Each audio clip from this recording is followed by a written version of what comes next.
बात करेंगे डीएलएड द्वितीय सेमेस्टर के शिक्षा से संबंधित 2 प्रश्न पत्रों यानी वर्तमान भारतीय समाज एवं शिक्षा तथा प्रारंभिक शिक्षा के नवीन प्रयास के कुछ महत्वपूर्ण प्रश्नों के बारे में। इसमें प्रत्येक प्रश्न की सरल व्याख्या करने का प्रयास किया गया है ताकि आप इसे आसानी से समझ सकें। इसमें प्रश्नों के उत्तर उनके सामने लिख दिए गए हैं। तो चलिए शुरुआत करते हैं पहले प्रश्न की। पहला प्रश्न है, स्वतंत्र भारत के प्रथम शिक्षा मंत्री थे? तो इसका उत्तर है अबुल कलाम आजाद। और यदि आपसे ये प्रश्न पूछ लिया जाए कि वर्तमान समय में भारत के शिक्षा मंत्री कौन है, तो इसका उत्तर होगा श्री धर्मेंद्र प्रधान। अगला प्रश्न, बच्चे को परिवार से मिलने वाली शिक्षा को क्या कहते हैं? तो इसका उत्तर है अनौपचारिक शिक्षा यानी इनफॉर्मल एजुकेशन। तो अनौपचारिक शिक्षा शिक्षा का वह रूप होती है जिसमें किसी भी प्रकार की औपचारिकता की आवश्यकता नहीं होती है। यह शिक्षा जीवन पर्यंत चलने वाली प्रक्रिया है। अनौपचारिक शिक्षा के प्रमुख साधनों में परिवार और समाज मुख्य हैं। अगला प्रश्न, एक शिक्षक का प्राथमिक दायित्व क्या है? इस प्रश्न का उत्तर है बालकों का समग्र विकास। यानी बालकों के समग्र विकास की बात कर लें तो इसमें शारीरिक, मानसिक, सामाजिक, संवेगात्मक इत्यादि विकास आते हैं जो एक शिक्षक के प्रमुख दायित्व में गिने जाते हैं। अगला प्रश्न, मध्याह्न भोजन योजना कब और सर्वप्रथम कहाँ लागू की गई? तो इस प्रश्न का उत्तर है 15 अगस्त 1995 को तमिलनाडु में। तो देखिए, मध्याह्न या दोपहर भोजन योजना जिसे मिड डे मील कहते हैं, भारत सरकार और राज्य सरकार के संयुक्त प्रयास से संचालित एक योजना है जिसे 15 अगस्त 1995 को शुरू किया गया और तमिलनाडु पहला ऐसा राज्य था जिसे इसने लागू किया। पहले इस योजना के तहत बच्चों के अभिभावकों या गार्जियन को अनाज उपलब्ध कराया जाता था, लेकिन 2004 से प्राथमिक और उच्च प्राथमिक विद्यालयों में पका पकाया भोजन बच्चों को मिलता है। यदि हम इसके उद्देश्य को देखें कि मध्याह्न भोजन योजना के उद्देश्य क्या है, तो बच्चों की पोषण स्थिति या उनको कुपोषण से बचाने के लिए और बच्चों का नामांकन और उनकी उपस्थिति बढ़ाने के लिए योजना शुरू की गई थी। लेकिन सन 2021 से मध्याह्न भोजन योजना का नाम बदल दिया गया है। अब इसे हम प्रधानमंत्री पोषण शक्ति निर्माण योजना के नाम से जानते हैं।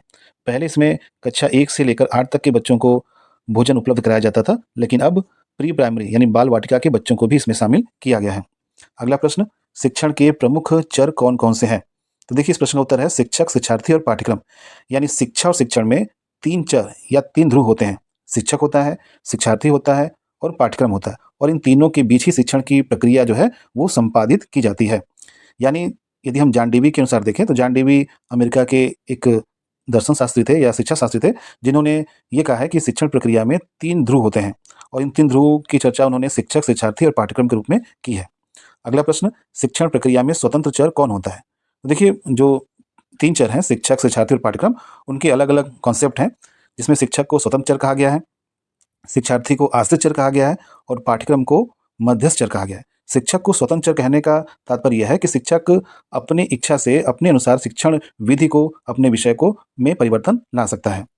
अगला प्रश्न, प्रोजेक्ट विधि का आधारी दर्शन है? इस प्रश्न का उत्तर है प्रयोजनवाद। तो देखिए, पहले प्रयोजनवाद को समझते हैं। तो दर्शन जो होता है, दर्शन के 2 रूप होते हैं, एक होता है पाश्चात्य दर्शन और एक होता है भारतीय दर्शन। तो पाश्चात्य दर्शन के अंतर्गत आपके सिलेबस में प्रयोजनवाद का दर्शन भी पढ़ना है। तो प्रयोजनवाद एक ऐसा दर्शन है जो क्रिया पर आधारित है, और क्रिया पर आधारित होने की वजह से इसने अपने शिक्षण विधि में प्रोजेक्ट विधि को अपनाया है। तो हम कह सकते हैं कि प्रयोजनवाद के आधारित दर्शन में प्रोजेक्ट विधि प्रमुख है। अब बात कर लेते हैं कि प्रोजेक्ट विधि क्या है। तो देखिए, प्रोजेक्ट विधि को हिंदी में परियोजना विधि भी कहते हैं, और इस विधि के जनक के रूप में जॉन डीवी और उनके शिष्य किलपैट्रिक का नाम आता है। यानी यदि आप प्रश्न आपसे पूछ लिया जाए कि प्रोजेक्ट विधि के प्रतिपादक या जनक कौन है, तो इस प्रश्न का उत्तर यदि ऑप्शन में जॉन डीवी दिया है तो आप जॉन डीवी लिखेंगे, नहीं तो यदि जॉन डीवी नहीं दिया है तो आप इस प्रश्न का उत्तर किलपैट्रिक लिखेंगे। और यदि प्रोजेक्ट विधि में देखा जाए तो इसमें किसी समस्या को प्रोजेक्ट के जरिए हल करने का इसमें प्रयास किया जाता है। अगला प्रश्न एक स्टेटमेंट है, शिक्षा को अनुभवों का संगठन या पुनर्संगठन किसने कहा है? तो इस प्रश्न का उत्तर है जॉन डीवी। तो देखिए, जॉन डीवी ने 1938 में एक किताब लिखी थी, एक्सपीरियंस एंड एजुकेशन, और इसी किताब में उन्होंने इस प्रकार के स्टेटमेंट की बात कही थी और कहा था कि जो शिक्षा होती है, जो सीखने की प्रक्रिया होती है, वो हमारे अनुभवों पर ही आधारित होती है। अगला प्रश्न, शिक्षा स्वस्थ शरीर में स्वस्थ मस्तिष्क का विकास है, ये स्टेटमेंट किसका है? तो इस प्रश्न का उत्तर है अरस्तू। तो देखिए, ये स्टेटमेंट ऐसे भी पूछा जा सकता है कि स्वस्थ शरीर में स्वस्थ मस्तिष्क का विकास ही शिक्षा है। तो अरस्तू एक यूनानी दार्शनिक थे जिन्होंने ये कहा था कि शिक्षा के द्वारा हमारे मस्तिष्क और शरीर का विकास होता है। अगला प्रश्न, डेमोक्रेसी एंड एजुकेशन यानी लोकतंत्र और शिक्षा, यह किताब किसने लिखी है? तो 1916 में जॉन डीवी जो अमेरिका के दार्शनिक थे, उन्होंने ये किताब लिखी जिसका शीर्षक था लोकतंत्र और शिक्षा यानी डेमोक्रेसी एंड एजुकेशन। अगला प्रश्न, भ्रमण के समय पढ़ाना शिक्षण की सर्वोत्तम विधि है, ये एक स्टेटमेंट है, इसका उत्तर है रविन्द्रनाथ टैगोर। तो रविन्द्रनाथ टैगोर एक प्रकृतिवादी दार्शनिक थे जिनका मानना था कि बच्चों को भ्रमण विधि से पढ़ाना सबसे अच्छा होता है।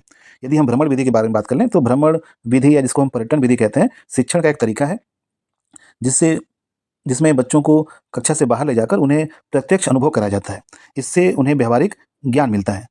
जैसे मान लीजिए कि यदि बच्चे को हम ताजमहल के बारे में पढ़ाना चाहते हैं, तो आप उसे क्लास में पढ़ाएँगे, तो वो कॉन्सेप्ट उसे आसानी से समझ में नहीं आएगा। यदि हम उसे ताजमहल का प्रत्यक्ष दर्शन करा दें और उसके बारे में बता दें, तो बच्चों को यह ज्ञान अस्थायी रूप से उनको मिल जाएगा। यानी ऐतिहासिक स्थलों के बारे में बताना हो, संग्रहालयों के बारे में बताना हो, प्राकृतिक चीज़ों के बारे में बताना है, तो आप उन्हें भ्रमण विधि से पढ़ाना सबसे बेस्ट माना जाता है। अगला प्रश्न है, हंटर शिक्षा आयोग की नियुक्ति किसने की थी? तो इस प्रश्न का उत्तर है लॉर्ड रिपन। तो देखिए 1882 ईस्वी में हंटर शिक्षा आयोग की स्थापना तत्कालीन वायसराय लॉर्ड रिपन के द्वारा की गई थी और हम हंटर शिक्षा आयोग को भारतीय शिक्षा आयोग भी कहते हैं, क्योंकि हंटर शिक्षा आयोग के जो अध्यक्ष थे, वो थे विलियम विल्सन हंटर और उन्हीं के नाम पर इस आयोग का नाम हंटर शिक्षा आयोग कर दिया गया और इस आयोग की सबसे प्रमुख बात थी कि इसने प्राथमिक शिक्षा पर जोर दिया था। अगला प्रश्न, सैडलर आयोग की नियुक्ति का प्रमुख उद्देश्य था। तो इस प्रश्न का उत्तर है कलकत्ता विश्वविद्यालय की समस्याओं का जांच करना। तो देखिए